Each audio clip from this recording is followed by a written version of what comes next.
하나님 말씀은 누가복음 5장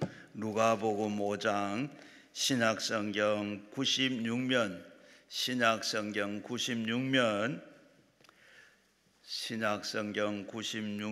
누가복음 5장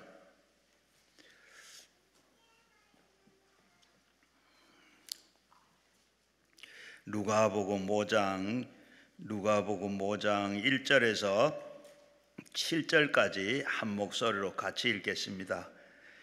무리가 몰려와서 하나님의 말씀을 들을새 예수는 게네사렛 호숫가에 서서 호숫가에 배 두 척이 있는 것을 보시니 어부들이 배에서 나와서 그 물을 씻는지라. 예수께서 한 배에 오르시니 그 배는 시몬의 배라. 육지에서 조금 떼기를 청하시고 앉으사 배에서 무리를 가르치시더니 말씀을 마치시고 시몬에게 이르시되 깊은 데로 가서 그 물을 내려 고기를 잡으라. 시몬이 대답하여 이르되 선생님, 우리들이 밤이 새도록 수고하였으되 잡은 것이 없지만은 말씀에 의지하여 내가 그 물을 내리이다 하고, 그렇게 하니 그 고기를 잡힌 것이 심히 많아 그 물이 찢어지는지라. 이에 다른 배에 있는 동무들에게 손짓하여 와서 도와달라 하니 그들이 와서 두 배 채움에 잠기게 되었더라. 아멘. 이 시간에 우리 아현 성결교회 원로 목사님이신 조원근 목사님 깊은 데로 가서 그물을 하는 이런 제목으로 말씀을 해 주시겠습니다. 깊은 데로 가서 그물을. 이제 목사님 나오실 때 우리 오른손 들고 할렐루야를 인사하겠습니다. 할렐루야. 할렐루야. 감사합니다. 잠깐 기도하겠습니다. 인간의 생사와 복을 주관하시며 나라의 흥망성쇠를 만들어 가시는 살아계신 여호와 하나님, 주님의 은혜와 사랑을 감사하고 찬양하고 송축합니다.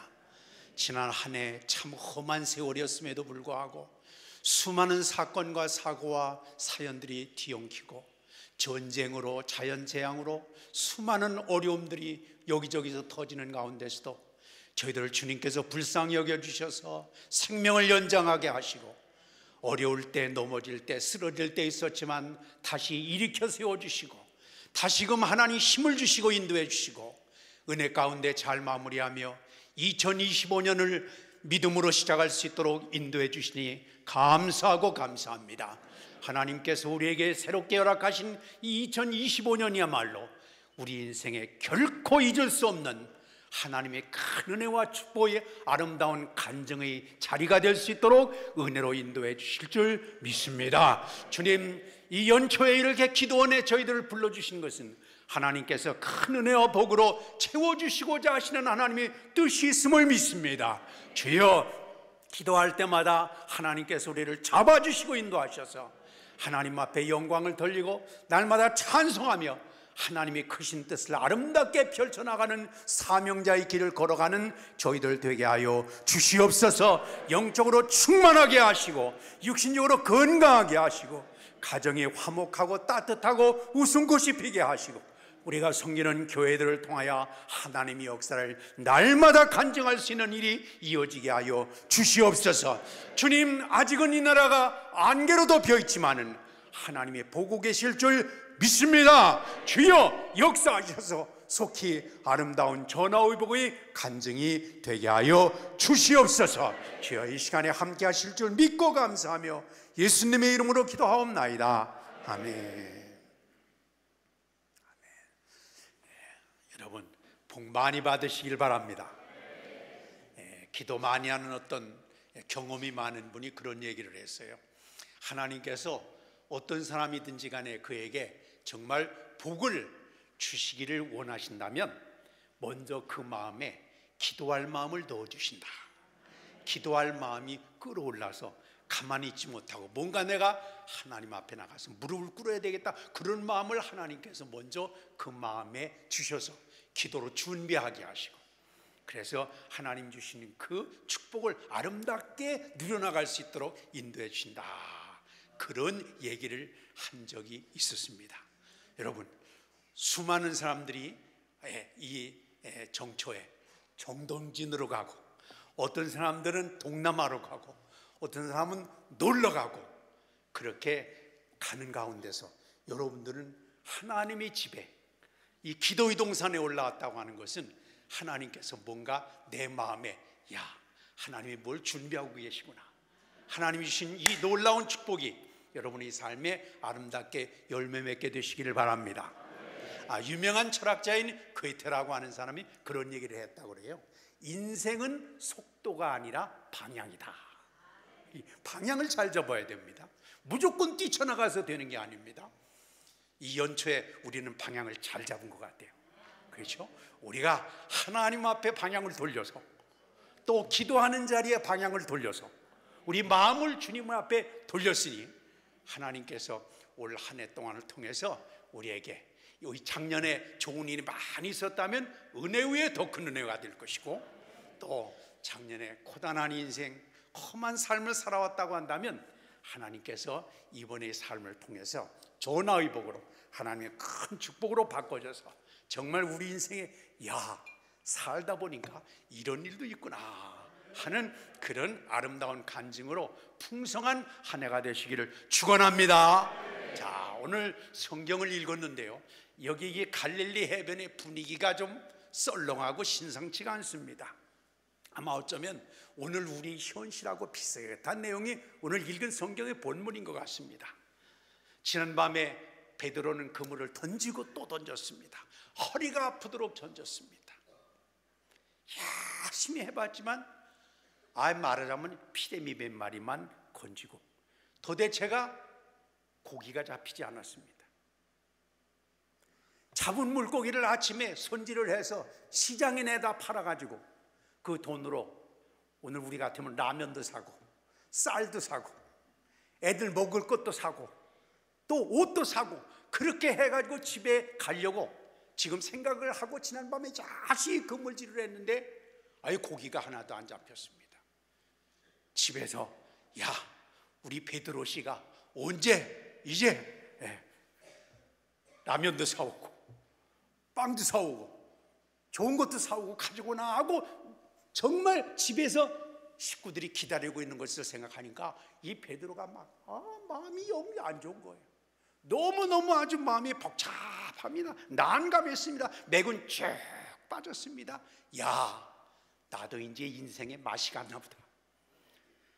내가 이렇게 잔표로가 굵은 이 갈릴리 바다, 어디 가면 고기가 많고 어느 때 고기를 어떻게 잡아야 되는 거에 대해서 전문가적인 입장에 있었던 베드로인데, 야, 이제 내 인생도 끝났나 보다, 맛이 갔나 보다, 이렇게 생각하면서 맥이 쭉 빠져서 그물이나 다 손질하고 이제 집에 돌아가야 되겠다 하고 그물을 손질하고 있었습니다. 속이 얼마나 부글부글 끓었겠어요. 자존심은 얼마나 상했겠어요. 야, 나도 이제 끝난다 보다, 내 인생 여기서 이제 끝나는 모양이다, 그런 생각을 가졌을지 모르겠습니다. 우리도 삶을 살아가다가 보면 정말 힘들 때가 있는 게 사실입니다. 병이 자꾸 나지요, 사고는 터지지요, 부도는 막지요, 자식들은 속을 새기지요, 직장의 회사는 또 문제가 생겨가지고 자꾸 직장 내에서 쫓겨날 상황에 부딪히게 되죠. 참, 우리가 어떻게 생각하면은 이게 내 인생이 이렇게 허무하게 무너지나, 이렇게 생각할 때도 있는 것이 사실일 것입니다. 아마 우리 가운데서 지난 한 해 동안의 삶이 그렇게 참 고단한 인생이구나, 이거 그냥 내 마음대로 어떻게 집어던질 수도 없는 이런 길을 걸어온 분도 혹시 있을지 모르겠습니다. 오늘 분위기가 좀 그렇습니다. 근데 우리가 성경을 쭉 읽다가 보니까 초반에는 그렇게 시작을 했는데 후반에 가서 놀라운 일이 벌어집니다. 아까 읽은 성경 본문에도 본 6절에 그물이 찢어질 정도가 됐다 그랬습니다. 다시 한번 그물을 던졌는데 그물이 찢어질 정도로 고기가 엄청나게 많이 잡혔습니다. 세상에 이런 일이 있었을까? 7절에 가서 보니까 옆에 있는 배한테 와가지고 우리 배 다 채우기가 너무너무 힘들으니까 옆에 배가 좀 도와달라, 그래서 양쪽 배에다 다 실었는데도 불구하고 두 배가 잠길 정도가 되는, 이야, 정말 로또가 대박을 맞기는 맞았는데 정말 곱빼기로 맞았습니다. 자기도 좋아질 뿐 아니라 옆 사람까지도 큰 혜택을 받게 되는 놀라운 일이, 예상치 못한 큰 복을 받게 되었습니다. 생각지 못한 엄청난 복권이 정말 터지게 된 그런 상황이었습니다. 우리도 아직도 허전한 인생, 힘든 인생, 지난해 힘들었는데 지금 사회를 보니까 막 뒤죽박죽 엉망진창이죠. 우리 가정은 이랬는데 이게 올 한 해 동안 이게 과연 어떻게 시작을 할 것인가, 그렇게 상당히 아주 허망한 삶을 혹시 산 분이 있다고 한다면, 오늘 이 갈릴리 바다 침체되고 낙심하고 맥 빠지고 자존심 확 구겨져 가지고 지금 정말 쭈그리고 앉아서 말 한마디 없이 그물을 씻던 베드로에게 엄청난 기쁨과 감격과 감동의 기적을 경험했던 것 같이 우리 삶에도 하나님이 주신 큰 축복을 아름답게 간증할 수 있게 되시기를 축원합니다. 세상은 누구 말만나 끝날 때까지 끝난 게 아닙니다.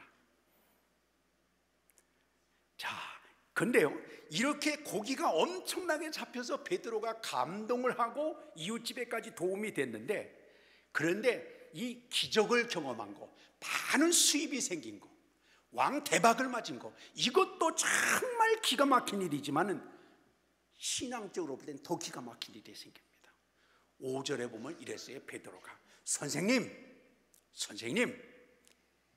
그렇게 얘기하면서 예수님을 선생님으로 보다가 마침내 엄청나게 고기를 잡고 난 다음에는 예수님을 뭐라고 불렀느냐 그러면 8절에 가서 보면 주여 이렇게 부릅니다. 보통 때는 선생님으로 생각했어요. 처음에는 예수님을 그저 훌륭한 분으로 생각했습니다. 세계 4대 성인이 한 분 중에 하나라, 이 정도로 이렇게 말하자면 생각을 했었습니다. 근데 고기를 잡고 나서 이분이 구세주구나, 이분이 나의 영적인 삶을 책임지고 세상의 모든 것들을 주관하실 구세주, 창조주, 주인, 성자 하나님이시구나, 그 영적인 눈이 열리게 되었습니다. 그래서 호칭 자체가 바꿔졌다니까요. 예수님을 단순히 선생님으로 안 것이 아니라 구원자로 경험되어지고 구원자로 신령한 눈이 열려서 보아지게 되고 하나님의 놀라운 축복 가운데 안기게 되었습니다. 그러면서 8절에 가서는 이렇게 말을 합니다. 주여 나는 죄인이로소이다. 그가 고기가 엄청나게 잡힌 건 기가 막힌 일이고, 예수님이 누군지 하는 것들이 신령한 눈이 열려서 보게 된 것도 정말 엄청난 축복인데, 이제는 영적으로 자기를 보게 됐어요. 자기를 보고.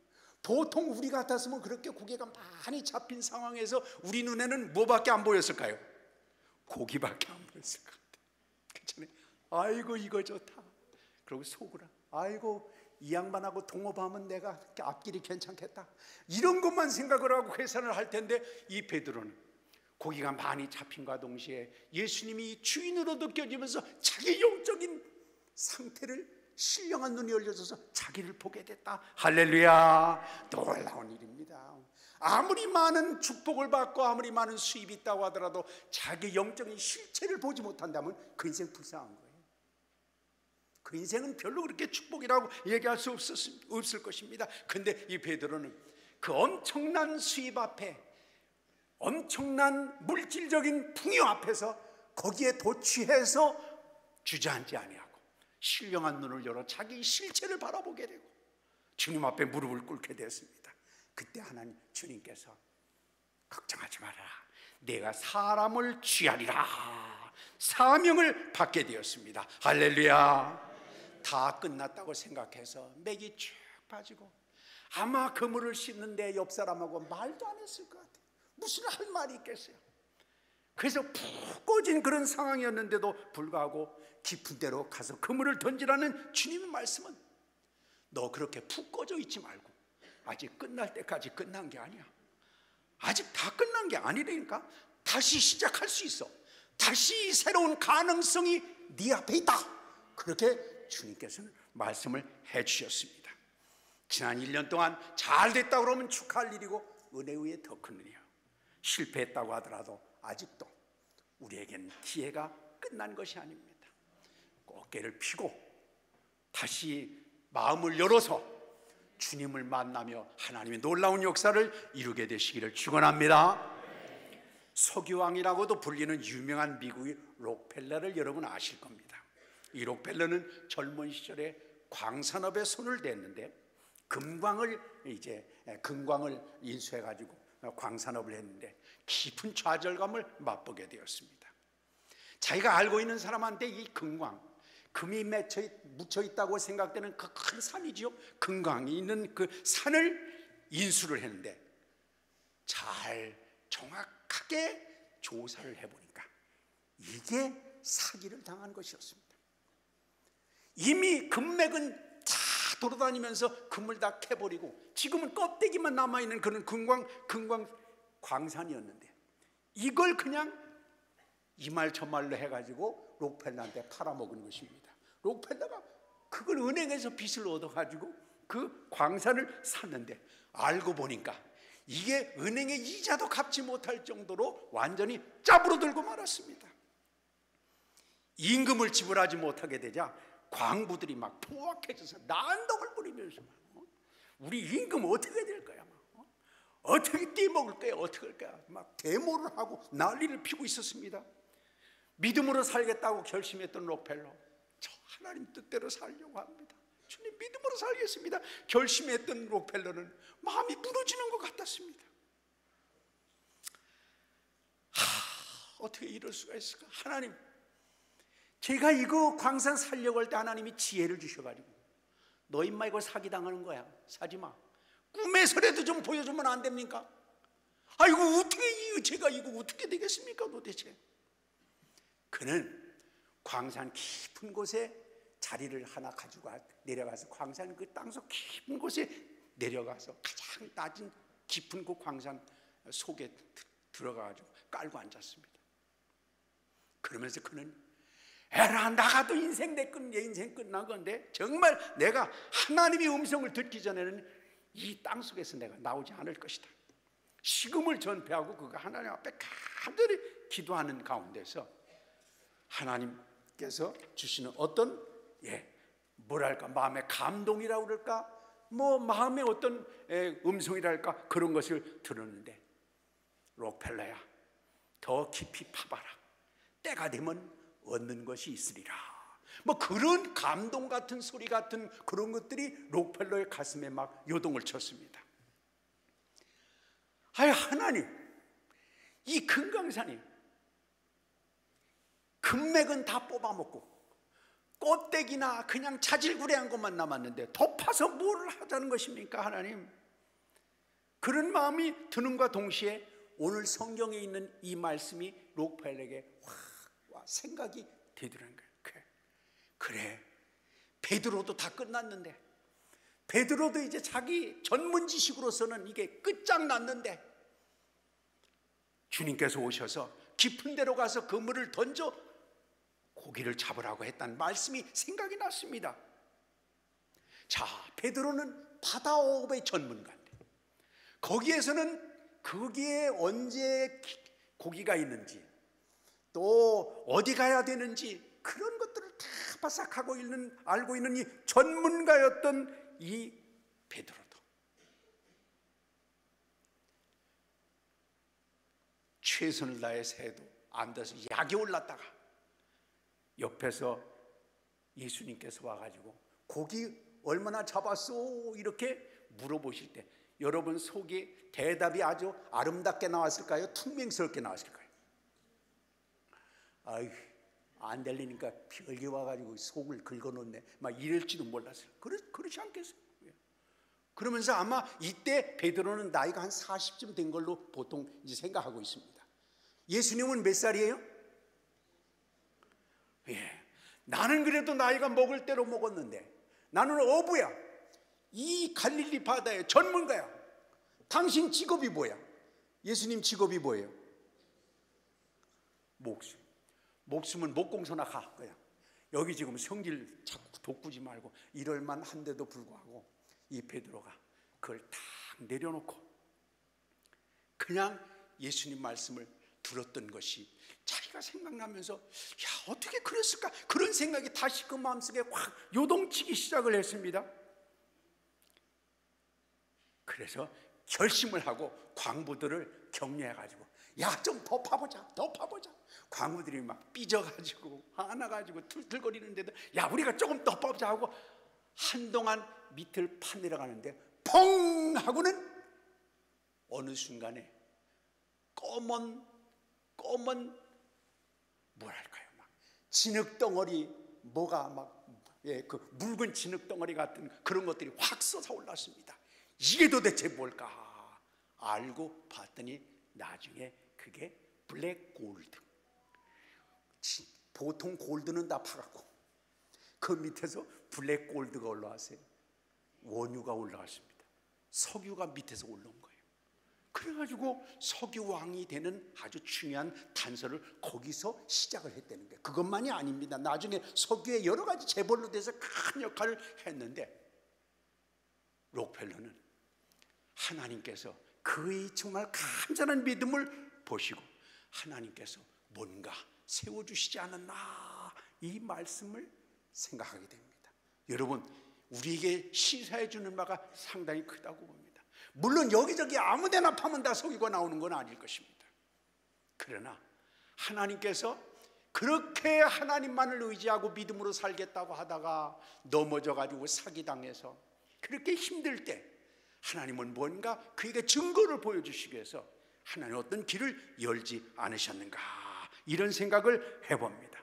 사랑하는 여러분, 오늘 우리에게도 이제까지 베드로가 똑같이 그물을 던졌었던 그 방향이지만 다시 주님의 말씀에 의지해서 이제까지는 지난밤에는 내 기술로 던지고 내 경험으로 던지고 내 상식으로 던졌지만 지금은 주님을 의지하는 권위로 던지겠습니다. 주님이 주시는 약속에 의지해서 던지겠습니다 하고 던졌을 때 하나님이 책임지셨듯이 여러분의 삶에도 하나님이 책임져 주시는 복된 삶이 되시기를 축원합니다. 깊은 데로 가서 그물을 던져 고기를 잡으라고 하셨는데 이 깊은 데를 강조하고 있습니다. 깊은 데가 중요합니다. 얕은 데 개울가에서 아무리 투망을 던져도 거기야 피레미 몇 마리밖에 잡히지 않을 것입니다. 큰 물고기를 잡으려면 말이죠, 상어도 잡고 아니면 막 참치도 잡고 이런 거를 잡으려면 좀 더 멀리 나가야 됩니다. 어떤 때는 원양어업까지도 가야 됩니다. 그래야 그걸 잡을 거 아니에요. 주님께서 여기서 그냥 얼쩡얼쩡 거리고 이러지 말고 정말 깊은 데로 가도록 주님은 구원구하고 계셨습니다.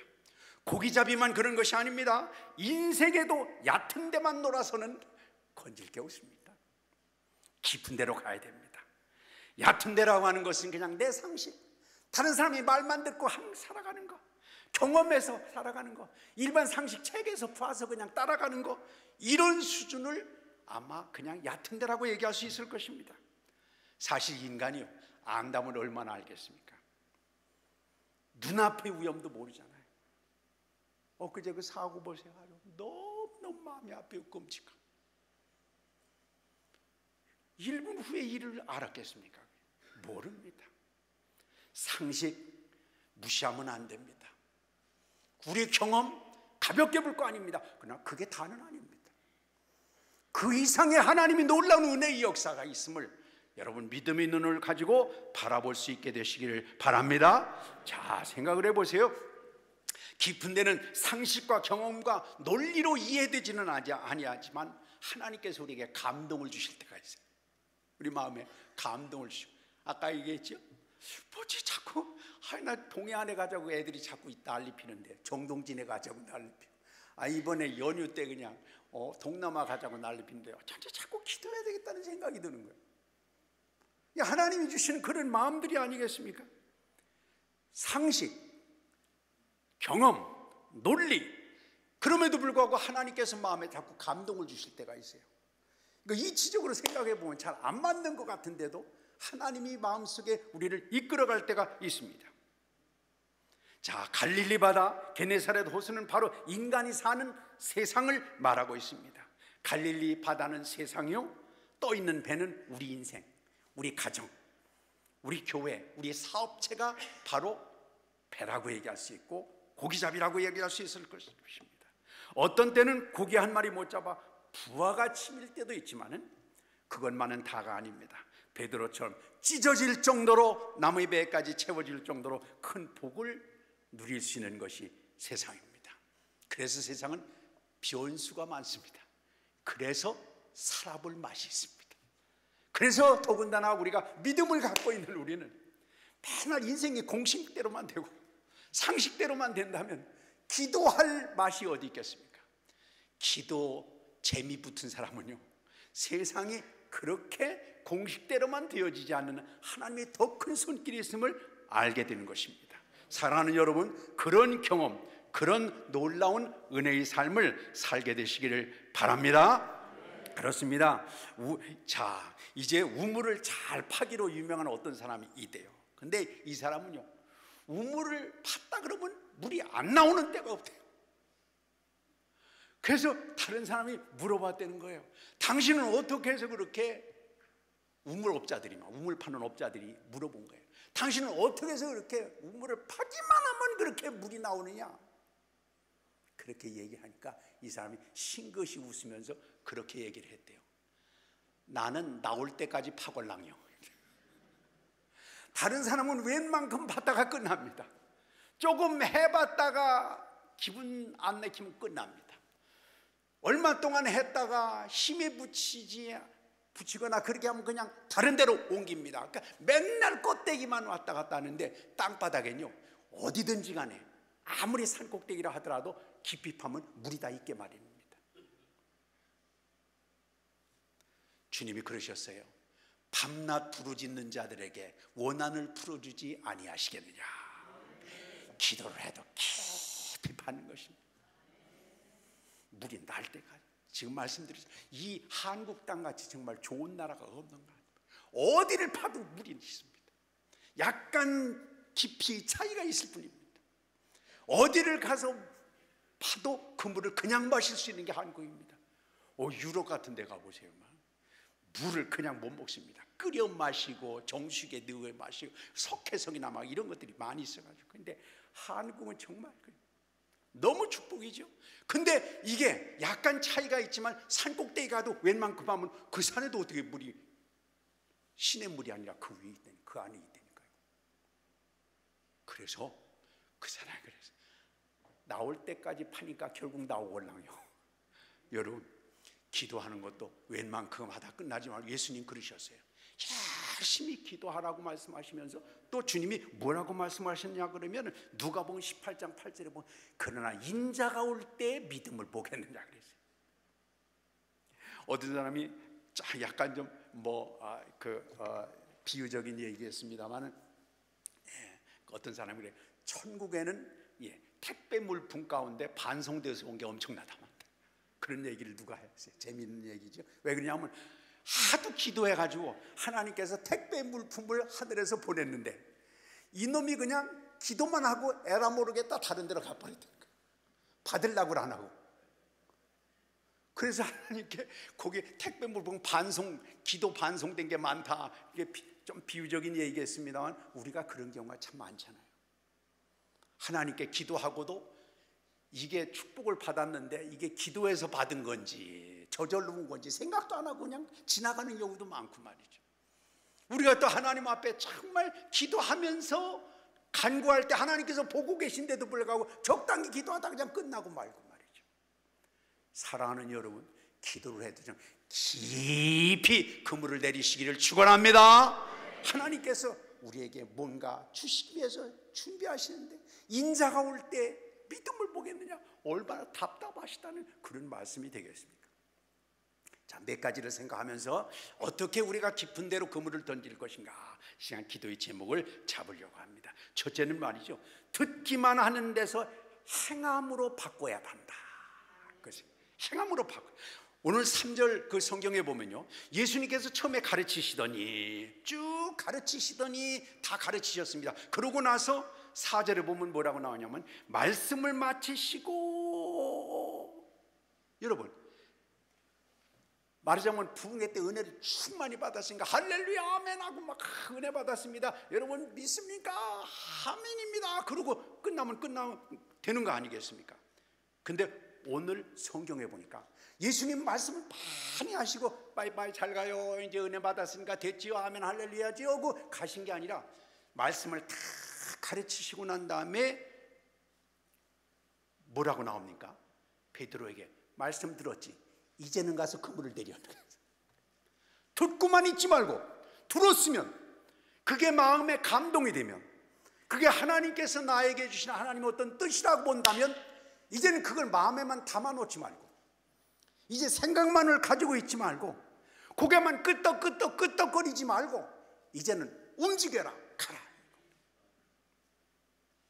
한나가 기도할 때도 마찬가지였어요. 그 성경에 보면요, 그래서 한나가 하나님 앞에 간절히 기도했는데 제사장이 하나님이 네 기도를 들어주시려 원한다. 그러니까 막 할렐루야. 어떻게 보면 참 그 제사장도 아주 영성이 빵점인 제사장인데 어쨌거나 그런다 하더라도 한나는 야, 하나님께서 당신이 영적인 빵점이든지 말든지가 난 상관없다. 하나님이 당신을 제사장을 세웠으니까 당신을 통해서 주시는 메시지는 나에게 주시는 하나님의 메시지다, 받아들이라고 갔습니다. 근데 거기 보면요, 결국 사무엘을 낳게 되는데 거기 뭐라 그러냐면 한나가 집에 돌아와서 남편과 함께 하룻밤을 지냈는데 하나님이 역사하셨다, 이렇게 나와요. 그냥 하나님이 뭐 무에서 유를 만드시는데 그냥 하나님이 끝난 거지, 이렇게 끝나는 게 아니라 하나님이 자녀를 주신다고 그랬으면 남편과 이런 부부가 삶을 통해서 하나님 주시겠다 그러고 끝났는데 그 성경이 뭐냐, 하나님이 그를 생각하신지라. 듣기만 하고 끝나는 것이 아닙니다. 하나님께서 우리에게 주신 삶의 법칙을 마음에 감동을 주신 대로 순종하고 섬기고 믿음으로 나가는 그런 삶을 살아갑니다. 말씀을 듣는 이유가 뭘까요? 지식을 많게 하기 위해서요? 배우는 이유가 뭘까요? 나 알고 있다, 나 우리 교회에서 제자반 1, 2, 3반 4반 나 다 수료했다, 우리 교회에서 내가 과정을 다 수료한 건 나밖에 없다, 이거 자랑하려고요? 아닙니다. 배우는 이유는, 듣는 이유는 행동으로 옮기라고 주신 겁니다. 삶을 그렇게 살라고 하나님께서 우리에게 주시는 놀라운 것입니다. 우리가 생각을 해보면 신앙적으로 뭘 모르기 때문에 문제가 생기는 것은 아닙니다. 문제는 아는 것을 실천으로 옮기지 않는데 문제가 있는 것입니다.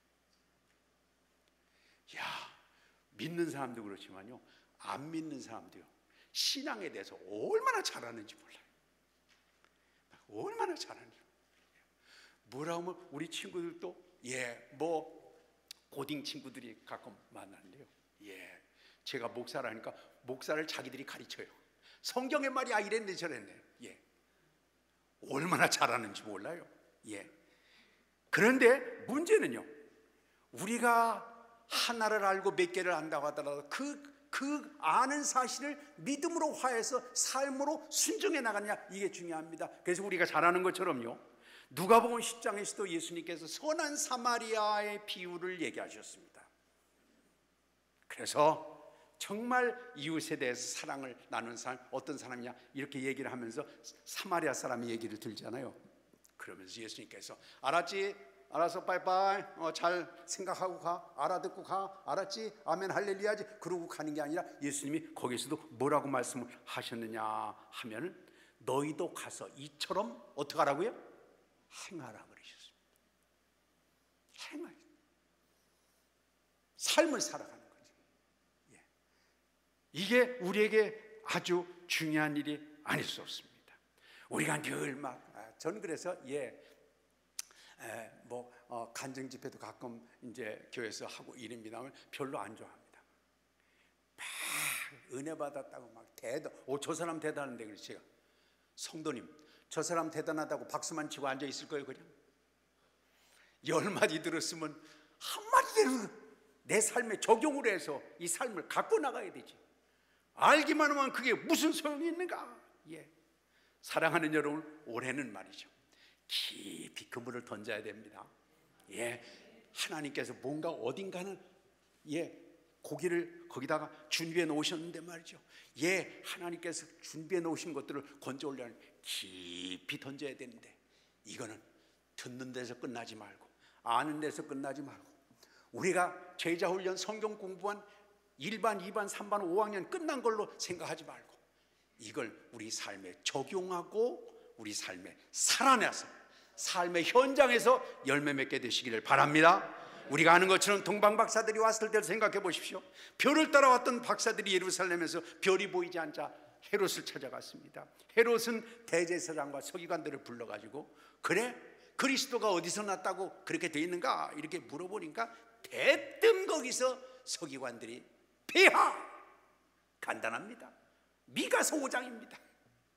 뭐 그 당시엔 몇 장 몇 절 이게 없을, 그건 나중에 이제 장절은 구분한 겁니다만, 편의상 폐하 미가서 5장 베들레헴입니다.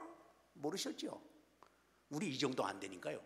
말하자면 이렇게 아주 금방 대답을 했습니다. 그런데 성경에 보면 동방에 있는 박사들은 별을 따라왔다가 나중에 하나님의 약속인 미가서를 통해서 베들레헴을 찍고 갔다고 한다면, 베들레헴입니다 하고 금방 단박에 대답했던 대제사장 서기관들은 한 사람도 베들레헴에 가본 사람이 없었습니다.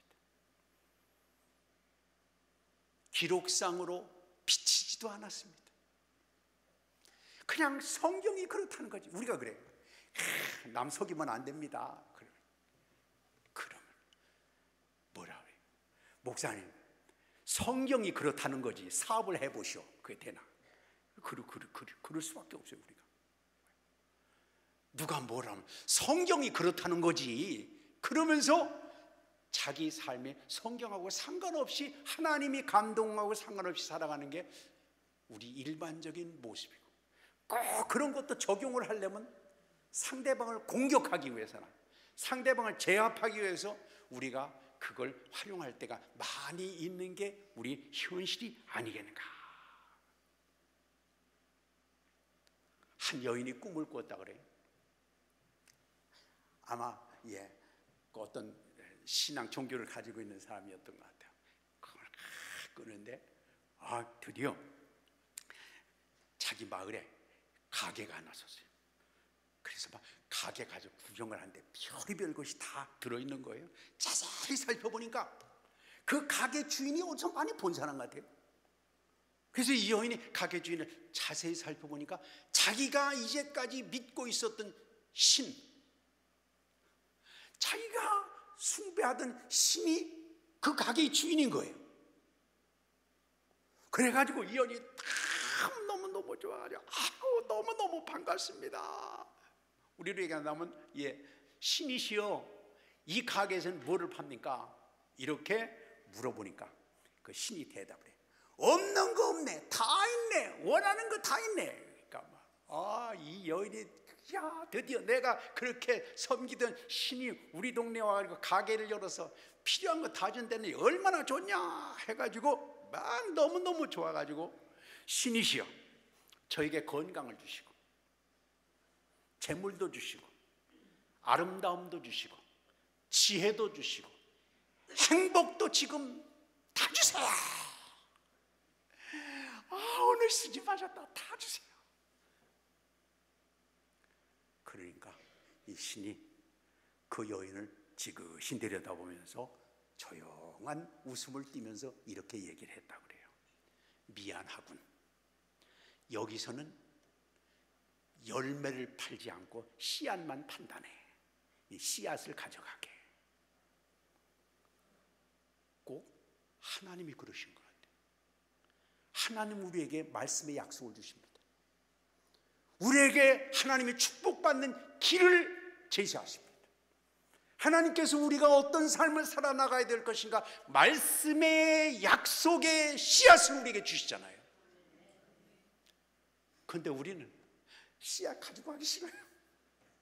그걸 갖다 심어야 되는데, 내 마음의 밭에 옥토같이 만들어서 심고, 내 가정에서 남편과의 관계에서 심고, 자녀들을 키우는데 하나님의 말씀에 씨앗을 심어야 되는데 이거 심기 싫은 거예요.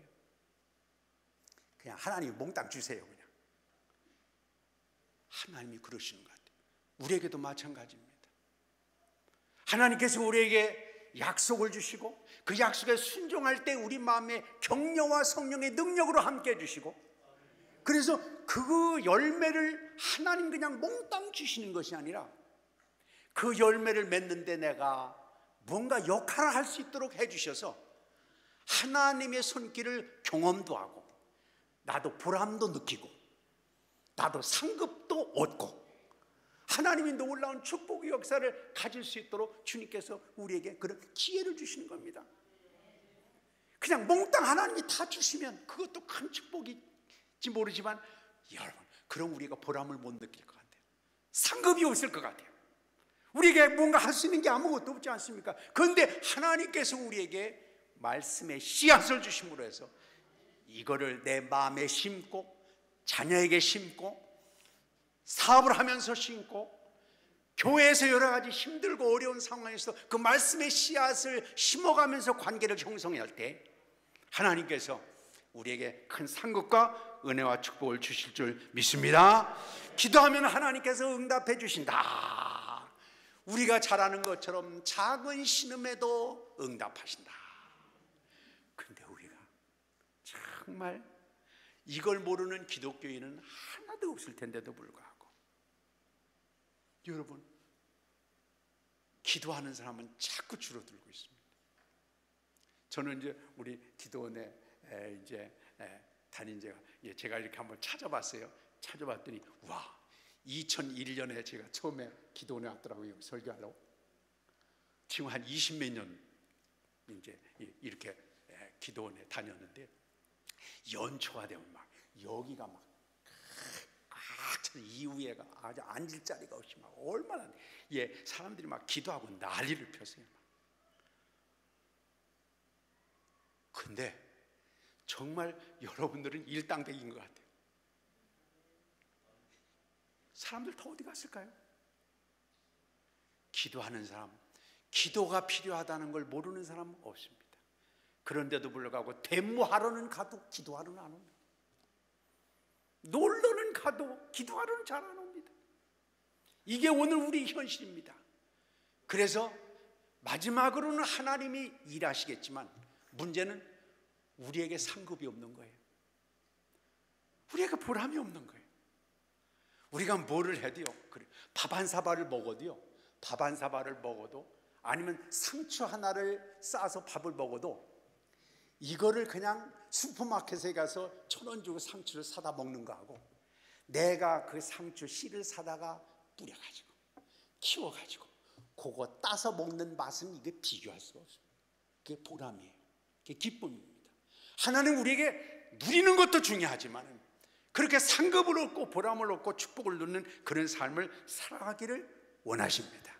그래서 하나님은 이제는 삶의 깊은 곳에 그물을 내려라, 그렇게 말씀하십니다. 기독교인을 일컬어서 말쟁이라고 그렇게 말하지 않아요? 근데 이게 문제.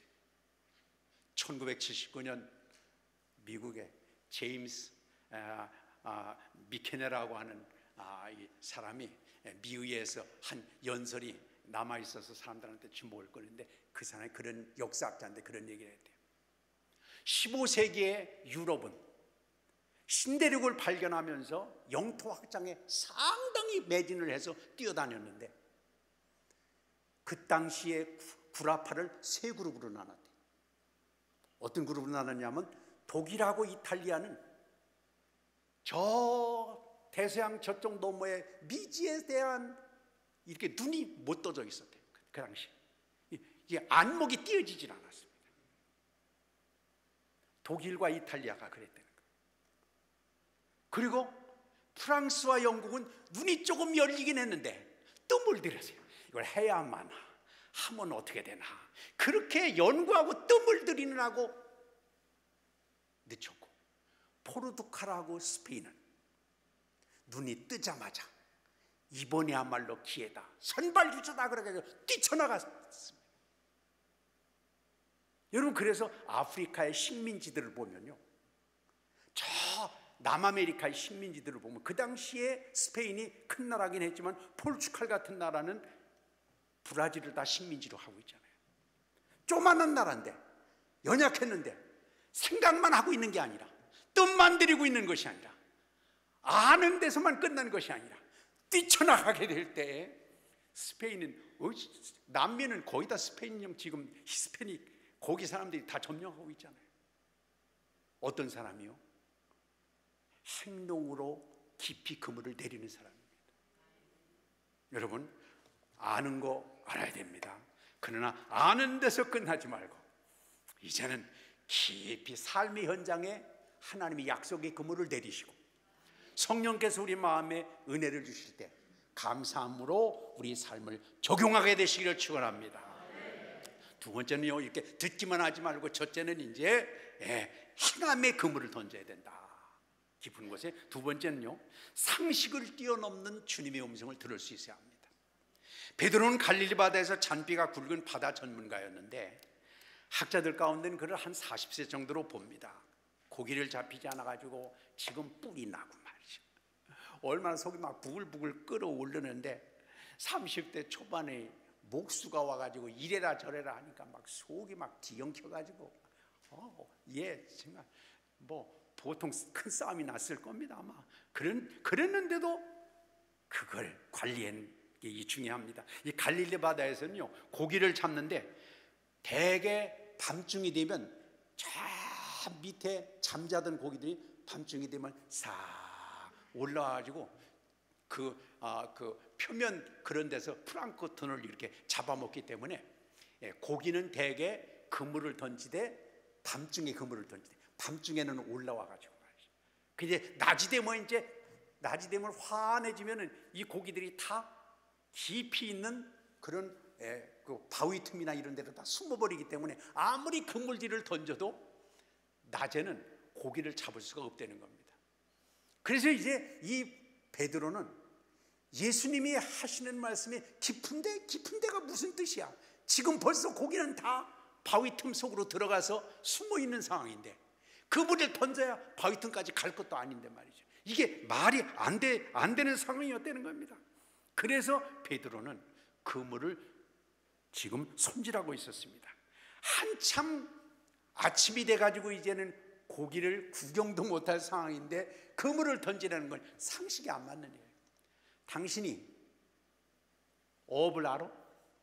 당신이 갈릴리 바다 요리를 알아? 모르지요.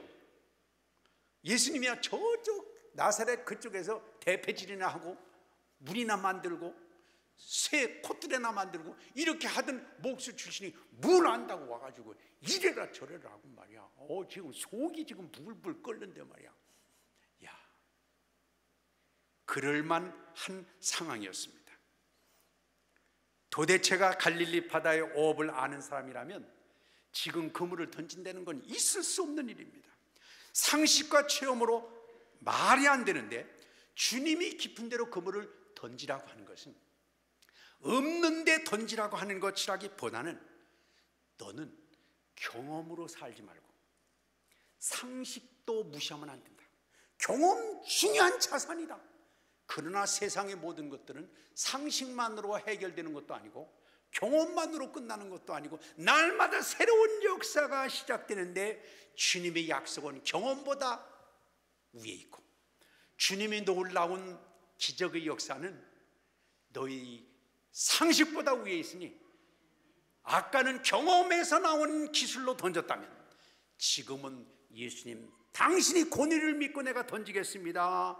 그 믿음이 고백을 하라는 권고의 말씀이었습니다. 베드로가 그래서 말했잖아요. 내가 밤새도록 던졌지만은 안 됐다. 내 기술로 그거였다. 내 경험이 그거였다. 내 조상 때부터 해오는 방법이 그거였지만 그러나 이제는 말씀에 의지하는 건 뭐예요?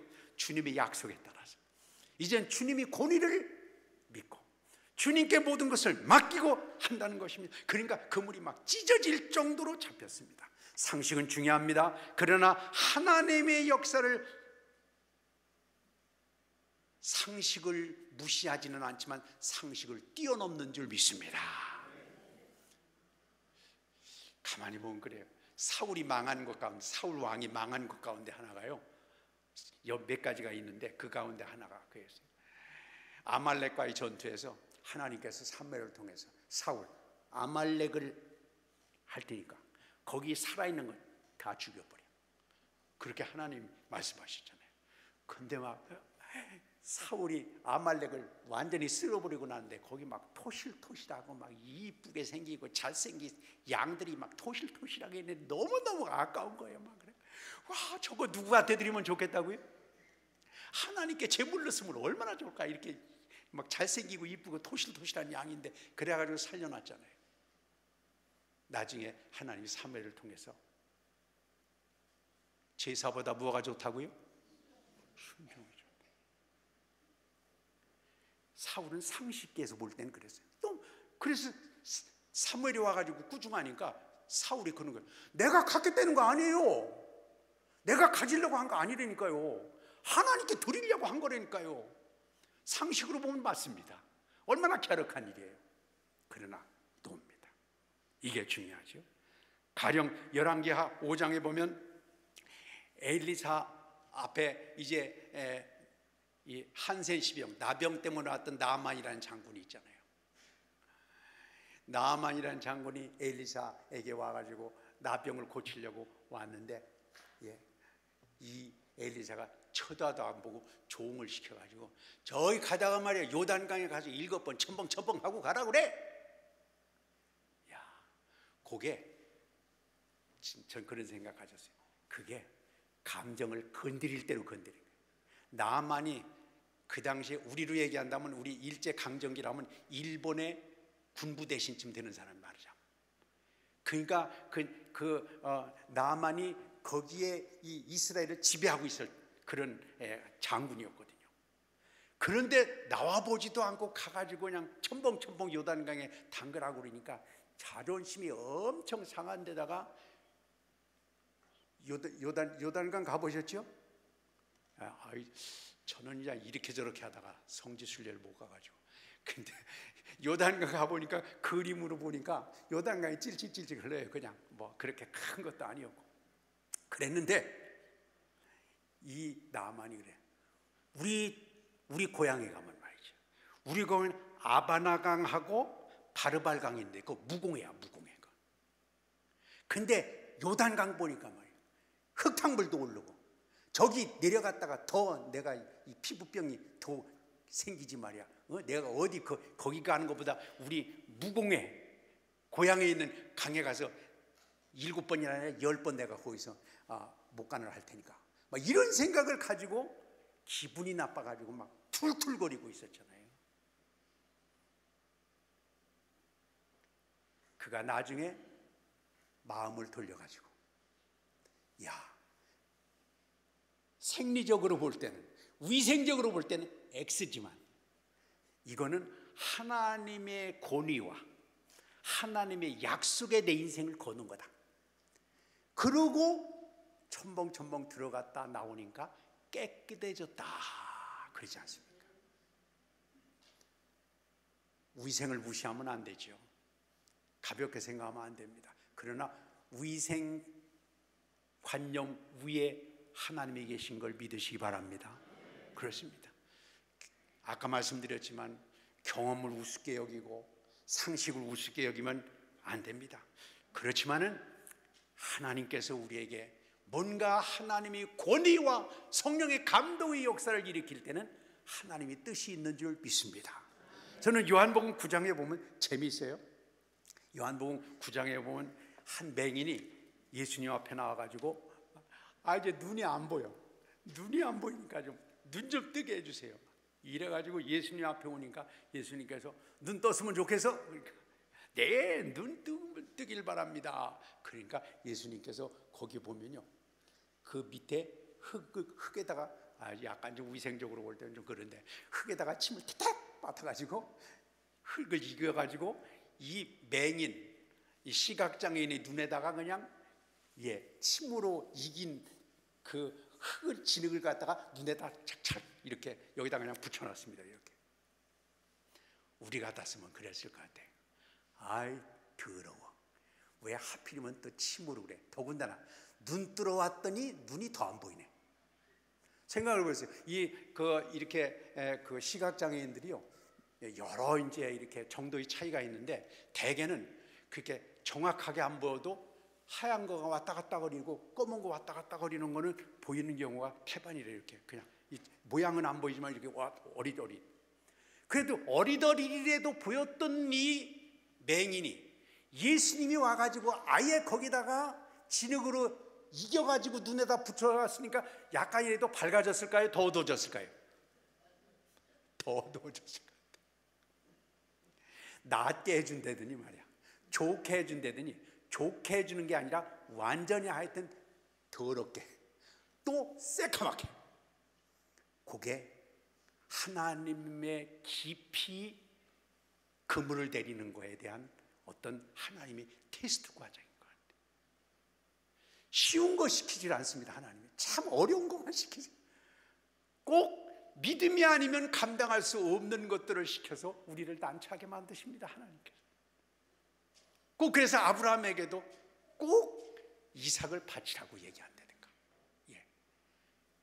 근데 우리가 생각할 때는 쉽지 않은 일입니다. 그런데 이제는 그런 이제 상식선에서 이제 벗어나서 하나님께서 정말 하나님만을 의지할 수 있는, 주님이 세미한 음성에 내 인생을 걸 수 있을 때 하나님은 일하기 시작하십니다. 이게 하나님의 놀라운 역사 같아요. 그래서 어떤 사람은 그래, 믿음은 도박이다. 약간 좀 표현이 좀 그렇긴 한데요, 진짜 그런 것 같아요. 하나님께 이거 아니면 끝납니다 하고 걸 정도의 삶을 살아갈 수 있다면 우리가 얼마나 좋을까요? 근데 이건 간단한 문제가 아닙니다. 그래서 깊이 그물을 던지라는 것은 상식에서만 살지 말고, 경험에서만 살지 말고, 누구 얘기만 듣지 말고, 내면 속에 들려오는 하나님의 성령의 간절한 음성에 그물을 내리시기를 바랍니다. 하나 더 말씀드린다면, 형식적인 삶에서 영적인 삶의 힘을 쏟으라는 얘기를 하고 있습니다. 하나님 앞에서 기도하든 충성하든 봉사하든 땜질하든 온 마음으로 하나님 앞에 드린다고 하는 거예요. 이게 참 중요해요. 우리도요, 사람들이 생각을 해보세요. 장난조로 얘기한다든가. 예, 저도 그래요. 집에서 아빠 이거 드릴까요 말까요? 주든지 말든지 마음대로 하라. 기분 나빠서 확 나가버려요. 좀 정확하게 대답을 좀 하세요. 원하는 게 뭔지 말이죠. 우리가 하나님 앞에서도 그런 것 같아요. 형식적으로 건성 하는 거에 대해서 하나님이 응답하실 이유가 없잖아요. 우리가 정말 이거 아니면 안 됩니다, 이거 아니면 하나님께서 해결할 수 없습니다 하고 매어 달릴 때에 하나님이 역사하시지, 농담조로 장난조로 하는데 하나님이 무슨 신경을 쓰시겠습니까? 저는 고넬료를 보면서 그런 생각을 해봤어요. 저 성경을 보면서 그래요. 하나님께서 이스라엘 민족에게 기도하는 사람, 열심히 기도하는 사람을 찾아 나서신 것 같아요. 저는 이걸 읽을 때마다 그런 생각, 드론이 하늘에 떠다녀 이렇게 사람을 찾아요.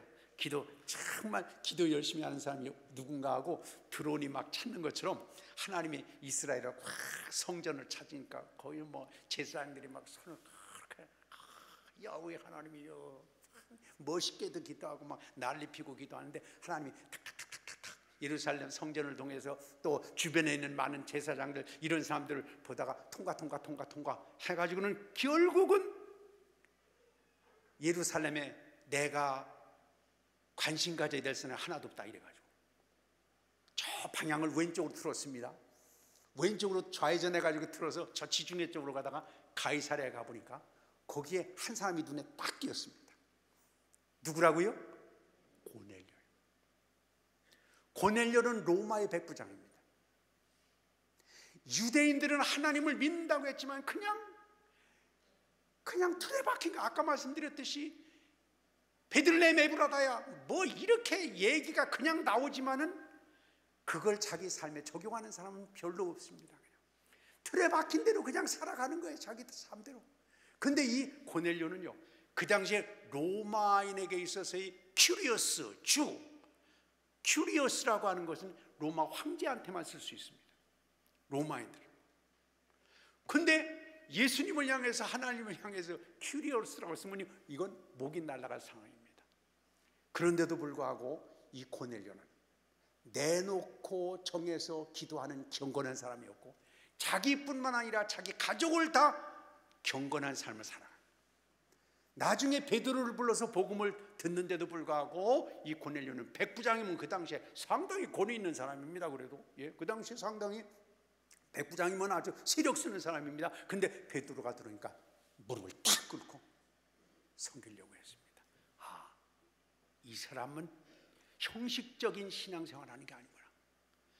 잘못해서 로마 황제가 아니라 예수님을 향해서 큐리어스라고 얘기를 했을 때 목이 날아갈 수 있는 상황임에도 불구하고 나는 날아가면 날아간다고 생각할 정도로 믿음의 길을 걸어가게 될 때, 하나님은 예루살렘에 허다한 유대인들이 많이 있음에도 불구하고 로마의 백부장인 이 고넬료를 하나님이 주목하시고 천사를 보내가지고 고넬료야, 고넬료가 깜짝 내 기도와 구제가 하늘에 상달해서 하나님이 기억하셨다가 나를 보내셨느니라. 할렐루야. 여러분, 우리 삶에도 그렇다고 해서 뭐 내놓을 건 아니지만 주님께서 우리가 그래도 고넬료 같이는 못한다 하더라도 정말 씨름하면서 고민하면서 주님 앞에 정말 마음을 탁달하면서 믿음의 삶을 걸어가서 하나님께서 카메라 찍을 때 줌 사용하잖아요. 렌즈. 하늘에서 줌을 싹 당겨가지고 보실 때 보고 보다가 여러분 다 주님 앞에 발견되시기를 축원합니다. 베드로가 맥이 빠질 대로 빠졌습니다. 이제 모든 걸 끝날 상황인데도 불구하고 이제는 의무감이 아니라 정말 주님께서 주시는 그런, 내가 그렇지 않아도 화가 여기까지 부화가 나고 신경이 그냥 예민해졌는데도 불구하고 이제는 정말 기계적으로 던지던 그런 삶이 아니라 주님 때문에 던지겠습니다. 정말 생각을 해보세요. 하나님이 얼마나 내가 이 인간은 돌봐줘야 되겠다. 그렇죠? 내가 이 베드로 같은 사람은 내가 책임져줘야 돼. 정말 하나님만을 의지하는 믿음의 길을 걸어가게 되시기를 바랍니다. 마가복음 5장에 보면 혈루병자 여인이 있잖아요. 이 여인이 계속해서 하혈을 하는데 12년 동안이나 하혈을 하는 거예요. 이거 어떻게 하면 좋겠는가, 감당할 수 없는 그런 일이었죠. 가진 거 다 재산하고 몸을 또 의사한테 보인다는 게 얼마나 싫습니까? 근데 죽을 수밖에 없으니까 할 수 없이 그 창피한데도 불구하고 몸을 내맡겨서 치료를 해보려고 하더라도 되지 않았던 그였습니다. 그럼에도 불구하고 과거의 경험을 뛰어넘어서 이제는 정말 주님을 온전히 의지하는 마음을 가지고 예수님 뒤에 와서 옷을 만졌을 때 하나님께서는 놀라운 축복의 열매를 주신 줄 믿습니다. 우리가 하나님 앞에 기도하면서도 저도 좀 늘 그런 생각이 들어요. 어떤 때는 기도하다가 좋을 때도 있고 어떤 때는 그냥 그래서 주여 죄송합니다 이럴 때가 얼마나 많은지 몰라요. 기도해 놓고도 저도 그래요. 기도해 놓고도 뭘 기도했는지도 모르고 그냥 왔다 갔다 할 때도 많은데, 그럴 때마다 다시 한번 주님, 제가 마음을 다시 결정해서 믿음으로 가야 되겠습니다. 그럴 때가 얼마나 많은지 모릅니다. 우리가 아는 것처럼요, 지금부터 600년 전에 불란사하고 영국하고 100년 전쟁이 붙었습니다. 막 치고받고 난리를 피고 있는데 막 여기가 이겼다 저기가 이겼다. 근데 우리가 잘 아는 것처럼 짠다르크라고 하는 젊은 여인이 나타나가지고 프랑스군을 이끌고 막 전쟁터에 나가서 막 대승을 거두는 큰 역할을 하게 되었습니다. 그러니까 이 짠다크가 상당히 하여튼 기도하는 사람이었나 봐요. 막 기도. 하나님께서 그에게 지혜를 주시고 하나님께서 그에게 말하자면 작전과 같이 그런 것들을 마음을 주셔가지고 이끌고 나가서 전쟁하면 이기는 겁니다. 하도 신기하게 생각한 황태자가 데려다가 그렇게 물어봤더니, 잔다크, 당신 미신 믿는 거 아니야? 어떻게 말이야? 신이 사실상 이 불란서의 총사령관은 난데 왜 너 같은 조그만 여자 처녀한테 말이야 하나님이 그 뜻을 주신단 말이야. 응? 주면 나한테 죽겠지 말이지. 거짓말한 거 아니야. 그리고 막 다그쳤다 그래요. 그러니까 그 잔다크가 그런 얘기를 했다 그래요. 폐하 맞습니다. 이 나라의 군을 장악하고 이끌어가는 통수권자는 황태자가 맞습니다. 그러나 황태자님, 제가 그런 것처럼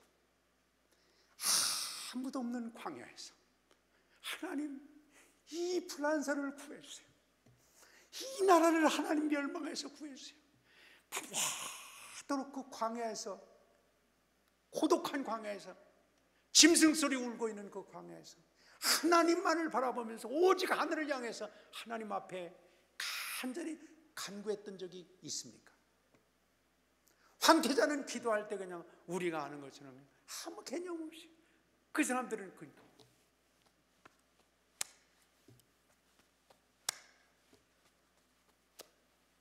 밥 먹을 때, 갈 때, 그래, 성부, 성자, 성령에 도와주셔서 일이 끝나는 거지. 정말 목마른 마음으로, 막 사모하는 마음으로, 하나님 아니면 우리 끝장납니다, 우리 인생의 모든 것들이 끝납니다 하고 담을 지새워가면서 광야에서 하나님 말 바라보면서 목마르게 애타게 간구했던 적이 있습니까? 폐하가 그랬다면 저한테 가르쳐 주시지 않고 폐하한테 가르쳐 주셨을 겁니다. 그래서 우리가 그런 생각을 가져요. 하나님 앞에 간절히 기도하고 주님 앞에 의지하는 믿음의 길을 걸어가는데, 우리가 너무 정말 기도하는데 우리가 연약하다. 기도를 열심히 더 진정성 있게 해야 되는데 그러지 못할 때가 많이 있습니다. 정말 하나님 앞에 간절한 마음을 가지고, 신음하는 마음을 가지고, 예수님께서 겟세마네 동산에서 기도했던 것만큼은 못한다고 하더라도 우리가 하나님 앞에 정말 마음을 쥐어져 신정한 마음을 가지고, 온 마음을 가지고 주님 앞에 기도하는 그런 삶을 살아간다고 한다면 이제 하나님께서 우리에게 주시는 그런 놀라운 열매를 거두지 않겠나. 주님은 그러시는 거예요. 기도도 건성건성 그냥 하지 말고, 스게와의 아들들처럼 그냥 시험적으로 하지 말고, 하나님 앞에 정말 진정성을 갖고 하나님 앞에 깊은 데 그물을 더 내리는 것 같이 깊은 곳에 있는 그 하나님이 은혜를 길어 올리는 마음을 가지고, 주님을 만나는 마음을 가지고 기도할 때 하나님께서는 우리 기도를 응답하시고 아까 100년 전쟁에서 승리할 수 있도록 인도했던 것 같이 하나님께서 우리 가정의 문제, 우리 모든 삶의 문제도 아름답게 해결해 주실 줄 믿습니다.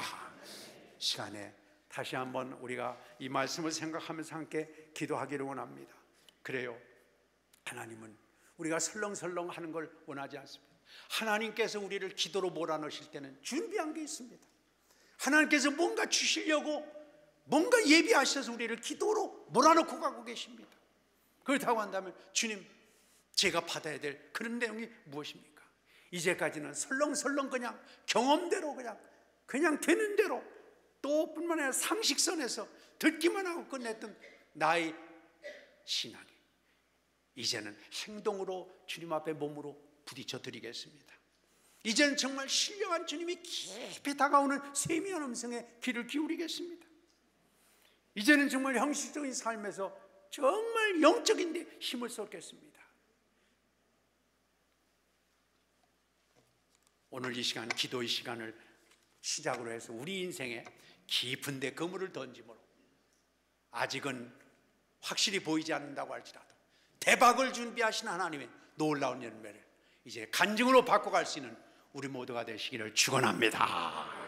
기도하시겠습니다. 오늘 말씀을 생각하면서 하나님께서 우리에게 은혜를 주셨다면 더 큰 감사의 은혜로, 아직도 그물을 싣고 있던 그런 베드로 같은 상황이라고 한다면 주여, 이제는 정말 깊은 데로 그물을 던지겠습니다. 내리겠습니다. 내 생각, 내 상식, 내 건성건성하는 삶 이제 깨트려버리고 진정성 있는 믿음의 길을 걸어가겠습니다. 오늘 말씀을 생각하면서 우리 사정과 형편을 주님 앞에 주여 3번 부르고 간절히 기도하겠습니다. 주여.